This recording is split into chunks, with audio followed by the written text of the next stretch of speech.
दोस्तों एक बार फिर से आपका स्वागत है इस डेली करंट अफेयर्स सेशन में। आज है 2 अगस्त 2022 और 2 अगस्त 2022 के सभी महत्वपूर्ण करंट अफेयर्स को आज हम लोग कवर करने वाले हैं। साथ ही साथ आज के करंट अफेयर्स के साथ साथ रिवीजन भी थोड़ा बहुत करते जाएंगे, जो रिलेटेड न्यूज़ होगा उस तरीके से। इसीलिए ये वीडियो बहुत ही इम्पोर्टेंट है आपके लिए। अगर आप डेली के करंट अफेयर्स से जुड़ना चाहते हैं तो सब्सक्राइब कर लीजिए चैनल को, और हर रोज़ मैं करंट अफेयर्स का ये सेशन लाऊंगा।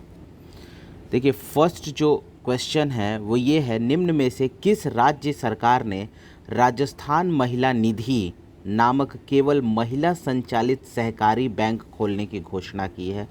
एक ऐसा बैंक जिसको केवल महिलाएं संचालित करेंगी, उसको खोलने की कोशिश की गई है। तो ये किस सरकार द्वारा? राजस्थान सरकार द्वारा। देखिए, नाम में भी है राजस्थान महिला निधि नामक, ये नाम है इसका, राजस्थान महिला निधि। तो ये राजस्थान सरकार द्वारा शुरू किया गया। अब राजस्थान सरकार की क्योंकि बात आई है, तो देखिए राजस्थान सरकार से संबंधित कुछ योजनाओं के बारे में आपको पता होना चाहिए। तो देख लेते हैं कौन कौन सी योजनाएं हैं जो राजस्थान सरकार से संबंधित है। तो देखिए, आपने सुना होगा उड़ान योजना। उड़ान योजना ये राजस्थान सरकार से संबंधित है।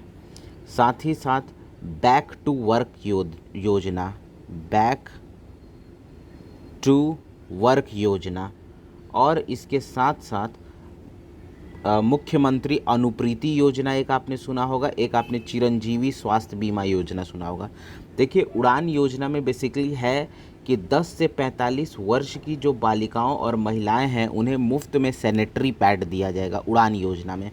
बैक टू वर्क योजना में है, देखिए 3 वर्षों के भीतर 15,000 महिलाओं को निजी क्षेत्र में रोजगार उपलब्ध कराना। बैक टू वर्क योजना में 15,000 महिलाओं को रोजगार उपलब्ध कराने से संबंधित है। उसके बाद मुख्यमंत्री अनुप्रीति योजना, आपको पता ही है, ओबीसी SC ST के विद्यार्थियों को उनकी शिक्षा के प्रोत्साहन के लिए राशि देना, आर्थिक रूप से जो कमज़ोर लोग हैं उन्हें कोचिंग उपलब्ध कराने से संबंधित है। साथ ही साथ बैक टू वर्क ये सब हो गया। चिरंजीवी बीमा योजना 5 लाख का वार्षिक बीमा देना स्वास्थ्य से संबंधित। तो ये 4 योजनाएं एकदम याद आपको होनी चाहिए इससे रिलेटेड। देखिए, अब यहाँ पे गुजरात सरकार दिया हुआ, तो गुजरात की भी एक योजना याद कर लीजिएगा, वतन प्रेम योजना। वतन प्रेम योजना में ये है कि जो भी लोग, मान लीजिए कि गुजरात के जो भी लोग विदेश में रह रहे हैं वो तो गुजरात की योजनाओं का लाभ नहीं उठा पाएंगे, तो उन्हीं के लिए ये वतन प्रेम योजना शुरू किया गया। महाराष्ट्र सरकार में पता ही है आपको कि गठबंधन सरकार गिर गई है और वहाँ के नए CM जो है वो शिवसेना के ही एकनाथ शिंदे जी बने हैं, तो ये भी ध्यान रखना है आपको। तो देखिए, एक क्वेश्चन से मैंने कई सारी इन्फॉर्मेशन आपको बताया, तो इसीलिए ये वीडियो आपके लिए अच्छी होने वाली है। अब आगे देखते हैं हम लोग। देखिए, इसके बारे में थोड़ी सी डिटेलिंग देख लेते हैं। इसमें यह है कि राजस्थान सरकार ने हाल ही में राजस्थान महिला निधि नामक केवल महिला संचालित सहकारी बैंक खोलने के लिए तेलंगाना सरकार के स्त्री निधि क्रेडिट सहकारी संघ के साथ समझौता किया। ये देखिए, क्योंकि इस योजना में देखिए राजस्थान नाम ही आ जा रहा है, तो इसलिए ये नहीं पूछेगा कि किसकी योजना है, इसमें ये पूछेगा किसके सहयोग से संचालित किया गया। तो देखिए आप, तेलंगाना सरकार इसका आंसर होगा, इनके साथ समझौता किया गया है, ये ध्यान रखना है। अगला देखिए प्रश्न है, निम्नलिखित में से किस मंत्रालय ने IDEX पहल के तहत रक्षा नवाचार के लिए 100वें अनुबंध पर हस्ताक्षर किया है? 100वें अनुबंध पर हस्ताक्षर किया है रक्षा मंत्रालय ने। तो इसके बारे में थोड़ी सी डिटेलिंग जान लेते हैं। देखिए, रक्षा मंत्रालय ने हाल ही में IDEX पहल के तहत रक्षा नवाचार के लिए, ध्यान रखिएगा, रक्षा नवाचार के लिए 100वें अनुबंध पर हस्ताक्षर किया है। रक्षा उत्कृष्टता के लिए नवाचार रक्षा उत्पादन विभाग की प्रमुख पहल है तथा इसे रक्षा नवाचार में शामिल स्टार्टअप और ऐसी अन्य सेवाओं को प्रोत्साहन करने हेतु शुरू किया गया है। तो ये समझ में आपको आ गया होगा। अब यहाँ पे देखिए, शिक्षा मंत्रालय और ये यहाँ पे रक्षा मंत्रालय सही हो जाएगा। देखिए, रक्षा मंत्रालय के जो मंत्री हैं इनका नाम क्या है, आप हो सके तो कमेंट में ज़रूर बताएं। अगला प्रश्न देखिए क्या है, निम्न में से किस राज्य सरकार ने हाल ही में मेहतारी न्याय रथ योजना शुरू किया है? तो मेहतारी न्याय रथ योजना जो है वो छत्तीसगढ़ सरकार ने शुरू किया है। छत्तीसगढ़ सरकार इसका सही आंसर होगा। अब चूंकि छत्तीसगढ़ की बात हुई है तो छत्तीसगढ़ की प्रमुख योजनाओं के बारे में हम लोग चर्चा कर लेते हैं। तो छत्तीसगढ़ की अगर हम लोग देखें प्रमुख योजनाएं, हाँ चलिए देखते हैं। तो देखिए छत्तीसगढ़ में कुछ योजनाएं इंपॉर्टेंट है, जैसे मुख्यमंत्री मितान योजना। एक है मुख्यमंत्री मितान योजना, मुख्यमंत्री मितान योजना एक ये योजना। देखिए मुख्यमंत्री मितान योजना के अंतर्गत ये है कि राज्य के जो नागरिक घर बैठे 100 सार्वजनिक सेवाओं का लाभ प्राप्त कर सकेंगे। तो राज्य के नागरिक घर बैठे योजनाओं का लाभ प्राप्त कर सकेंगे। उसके बाद देखिए एक है बाजरा मिशन, ये बहुत ही इम्पोर्टेंट है। बाजरा मिशन, बाजरा मिशन जो छत्तीसगढ़ का है वो बहुत ही ज़्यादा इम्पोर्टेंट है। देखिए बाजरा मिशन में ये है किसानों को बाजरे की खरीद बिक्री प्रसंस्करण आदि में सहायता प्रदान करना तथा उन्हें उचित मूल्य दिलाना। देखिए बाजरे की खरीद बिक्री में किसानों को उचित मूल्य दिलाने से संबंधित है। और ऐसा इसलिए किया गया है क्योंकि राज्य को बाजरा हब बनाने के लिए सरकार ने IIMR हैदराबाद के साथ समझौता किया है। तो ये भी ध्यान रखना है, बाजरा मिशन और CM मितान योजना।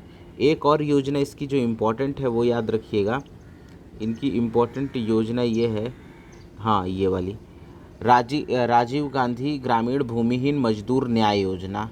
ध्यान रखिएगा, राजीव गांधी ग्रामीण भूमिहीन मजदूर न्याय योजना। इसमें देखिए जो ग्रामीण के भूमिहीन मजदूरों के लिए इस योजना की शुरुआत की गई है। इसके तहत 12 लाख भूमिहीन मजदूरों को 6,000 रुपया दिया जाएगा।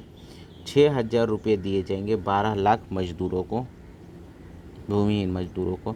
आइए इसकी डिटेलिंग जान लेते हैं। देखिए छत्तीसगढ़ सरकार ने हाल ही में महतारी न्याय रथ यात्रा की शुरुआत की है। अब राज्य महिला आयोग के माध्यम से मुख्यमंत्री महतारी न्याय रथ योजना संचालित की जाएगी। ध्यान रखिएगा, संचालित कौन करेगी? राज्य महिला आयोग संचालित करेगी मुख्यमंत्री महतारी न्याय रथ योजना, न्याय रथ यात्रा को संचालित करेगी। मुख्यमंत्री महतारी न्याय रथ यात्रा की शुरुआत दुर्ग जिले के पाटन ब्लॉक के करसा गांव में हुई है। ध्यान रखना है ये भी बात आपको, कहाँ से हुई है। अब यहाँ पे देखिए अगला न्यूज़ है, कोको कोला ने अपनी पॉपुलर ड्रिंक लिम्का का नो फिज और लो शुगर अवतार लिम्का स्पोर्ट्स के प्रचार के लिए किस खिलाड़ी को साइन किया? तो देखिए इनको नीरज चोपड़ा जी को साइन किया गया है। तो नीरज चोपड़ा जी जो हैं उनके बारे में आपको पता ही होगा कि ये टोक्यो ओलंपिक में इन्होंने गोल्ड मेडल जीता था। तो देखिए ये किस खेल से संबंधित है? ये भाला फेंक से संबंधित है, ये भी ध्यान रखना है आपको, भाला फेंक से संबंधित है। साथ ही साथ इन्होंने क्योंकि 7 अगस्त को इन्होंने जीता था, इसीलिए 7 अगस्त वाले डेट को मनाया जाता है, भाला फेंक दिवस मनाया जाता है। भाला फेंक दिवस मनाया जाता है 7 तारीख को, 7 अगस्त को। अब यहाँ पे एक और चीज़ आपको समझना होगा कि अब ये आपको बताना है कि नीरज चोपड़ा ने कितने मीटर तक भाला फेंका था और टोक्यो ओलंपिक में स्वर्ण पदक जीता। तो अगर आपको पता है तो आप कमेंट में ज़रूर करें। अब अगला प्रश्न देख लेते हैं। देखिए इसको थोड़ा सा डिटेलिंग देख लेते हैं। कोको कोला ने हाल ही में अपनी पॉपुलर ड्रिंक लिम्का का नो फिज और लो शुगर अवतार लिम्का स्पोर्ट्स के प्रचार के लिए भारत के गोल्ड मेडलिस्ट नीरज चोपड़ा को साइन किया है। कोको कोला वैश्विक स्तर पर ड्रिंक्स सेगमेंट में हेल्दी प्रोडक्ट्स पर फोकस कर रही है। उसके बाद देखिए वरिष्ठ राजनयिक प्रणय वर्मा को हाल ही में किस देश में भारत का नया उच्चायुक्त नियुक्त किया है? प्रणय वर्मा को तो देखिए इनको जो है बांग्लादेश का नया बनाया गया है। तो देखिए बांग्लादेश की अगर हम लोग बात करें तो बांग्लादेश की कैपिटल जो है वो ढाका है। और यहाँ की जो प्रधानमंत्री हैं, PM हैं, उनका नाम शेख हसीना है, शेख हसीना। अब एक और चीज़ आपको पता होना चाहिए कि बांग्लादेश जो है, बांग्लादेश को फोकस कंट्री चुना गया था। कहाँ पे, ये आपको बताना है। और बांग्लादेश के शेख मुजीबुर रहमान को गांधी शांति पुरस्कार दिया गया है, ये भी आपको याद रखना है। देखिए यहाँ पे जापान लिखा हुआ है, तो जापान में अभी थोड़ा सा हाल ही में चर्चा में रहा है, क्योंकि जापान के जो पूर्व प्रधानमंत्री थे जिनका नाम था शिंजो आबे, उनकी गोली मार के हत्या कर दी गई।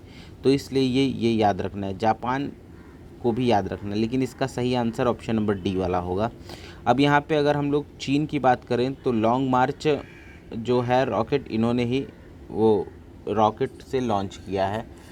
अब ये आपको कमेंट में बताना है, इन्होंने एक कृत्रिम सूर्य भी बनाया है। और साथ ही साथ जो भी आप चीन के बारे में से रिलेटेड जानते हैं वो आप कमेंट में ज़रूर करें, जो करंट अफेयर्स की घटनाएं हैं। देख लेते हैं थोड़ा सा न्यूज़ में क्या है इसकी डिटेलिंग। वरिष्ठ राजनयिक प्रणय वर्मा को हाल ही में बांग्लादेश में भारत का नया उच्चायुक्त नियुक्त किया गया है। यह वर्तमान में वियतनाम में भारत के राजदूत हैं। विदेश मंत्रालय ने यह घोषणा की है कि वह विक्रम दोरीस्वामी की जगह लेंगे, ध्यान रखना इसको। अब अगला प्रश्न देख लेते हैं, छठा। प्रधानमंत्री मोदी ने हाल ही में किस राज्य में भारत का पहला अंतर्राष्ट्रीय बुलियन एक्सचेंज देखिए इसका याद रखना होगा, अंतर्राष्ट्रीय बुलियन एक्सचेंज IIBX लॉन्च किया है। तो इसका जो सही आंसर होगा वो ऑप्शन नंबर डी होगा, गुजरात में लॉन्च किया।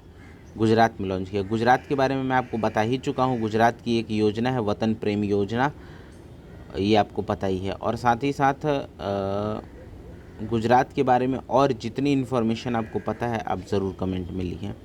अब आइए देख लेते हैं क्या है ये योजना के बारे में। इस एक्सचेंज जो किया है प्रधानमंत्री नरेंद्र मोदी ने हाल ही में गुजरात में अपना पहला अंतर्राष्ट्रीय बुलियन एक्सचेंज मतलब IIBX लॉन्च किया है। केंद्रीय बजट 2020-21 में वित्त मंत्री निर्मला सीतारमण ने IFSCA में India international bullion exchange IFSC limited की स्थापना की घोषणा की है। तो ये भी ध्यान रखना है आपको। अगला है, देखिए क्या है, तो निम्न में से किस राज्य सरकार ने हाल ही में मुख्यमंत्री नाश्ता योजना शुरू किया है। तो देखिए ये बहुत ही ज़्यादा चर्चा में रहा है, मुख्यमंत्री नाश्ता योजना। तो इसको हम लोग समझ लेते हैं। तो ये योजना जो है मुख्यमंत्री नाश्ता योजना वो शुरू किया है तमिलनाडु सरकार ने। अब तमिलनाडु में देखिए और भी एक दो योजनाएं आपको याद रखनी है, बहुत ही दो योजनाएं इम्पॉर्टेंट है। पहली वाली योजना जो है वो है मिंदम मंजपई योजना।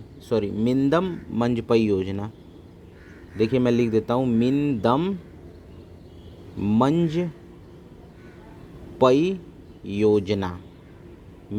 मंजपई योजना है। तो देखिए आपने सुना भी होगा, मिंदम मंजपई योजना जो है ये प्लास्टिक की थैलियों को सीमित कर कपड़े की थैली को बढ़ावा देने के लिए। देखिए क्योंकि प्लास्टिक से बहुत ज़्यादा प्रदूषण फैल रहा है, इसकी वजह से ये योजना चलाई गई है। इस योजना में ये है कि प्लास्टिक की पन्नियों को यूज़ न करके कपड़े की पन्नी यूज़ किया जाएगा। तो याद रखिएगा, मिंदम मंजपई योजना। दूसरा एक और योजना आपको याद रखनी है इसकी, कि आपके द्वार पर शिक्षा योजना। ये सेकंड है, आपके द्वार पर शिक्षा योजना। इसके अंतर्गत देखिए स्वयं सेवकों के माध्यम से प्रत्येक जिले में एक विशिष्ट स्थान पर स्कूली छात्रों को शिक्षा प्रदान की जाएगी। तो ये था दूसरा वाला योजना, इसका नाम है आपके द्वार पर शिक्षा योजना। आपके द्वार पर शिक्षा योजना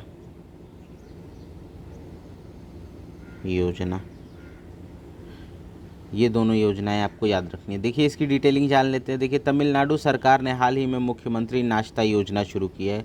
राज्य के मुख्यमंत्री, देखिए स्टालिन वहाँ के मुख्यमंत्री हैं, ने छात्रों से कहा है कि चूँकि वे सुबह नाश्ता छोड़कर स्कूल आ रहे हैं, इसलिए सरकार ने सरकारी स्कूलों में नाश्ता उपलब्ध कराने का फैसला किया है। तो यही है इनकी योजना, काफ़ी अच्छी योजना है। आइए देखते हैं अब आगे। भारत के किस राज्य के प्रसिद्ध ₹1 वाले डॉक्टर पद्मश्री सुशोवन बनर्जी का हाल ही में निधन हो गया। तो पद्मश्री सुशोवन बनर्जी जो थे वो बंगाल के थे, इनका हाल ही में निधन हो गया। तो अब थोड़ा सा इसमें डिटेलिंग जान लेते हैं कि ये कौन थे, क्या संबंधित थे। तो देखिए बंगाल के प्रसिद्ध ₹1 वाले डॉक्टर पद्मश्री सुशोवन बनर्जी का हाल ही में निधन हो गया। राज्य में मात्र ₹1 में चिकित्सा सुविधा मुहैया कराने को डॉक्टर बनर्जी के नाम मतलब इस नाम से फेमस है क्योंकि वो 1 रुपये में इलाज करते थे लोगों का। प्रधानमंत्री नरेंद्र मोदी ने और मुख्यमंत्री ममता बनर्जी ने उनके निधन पर बहुत ही ज़्यादा शोक जताया है। अब अगला देखिए, प्रश्न नंबर 9वां है, इनमें से किस बैंक ने हाल ही में पटना में अपना पहला करेंसी चेस्ट स्थापित किया है? तो ध्यान रखिएगा पटना में, तो इसका सही आंसर ऑप्शन नंबर डी होगा, बंधन बैंक ने। डिटेलिंग जान लेते हैं। बंधन बैंक ने हाल ही में पटना में अपना पहला करेंसी चेस्ट स्थापित किया है। बैंक के अनुसार इससे प्रत्यक्ष या अप्रत्यक्ष रूप से सभी ग्राहकों को फ़ायदा होगा। पटना में दैनिक आधार पर बहुत सारे नकद लेन देन होते हैं, ऐसे में करेंसी चेस्ट से बैंक शाखाओं को भी लाभ होगा।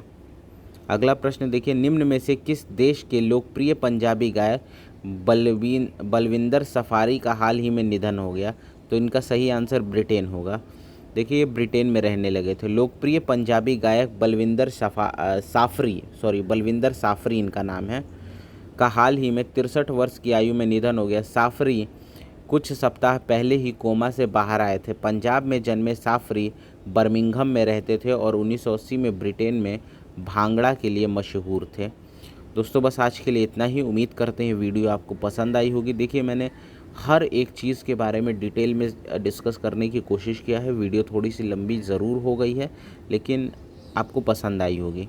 तो दोस्तों बस आज के लिए इतना ही। वीडियो देखने के लिए आपका बहुत बहुत धन्यवाद।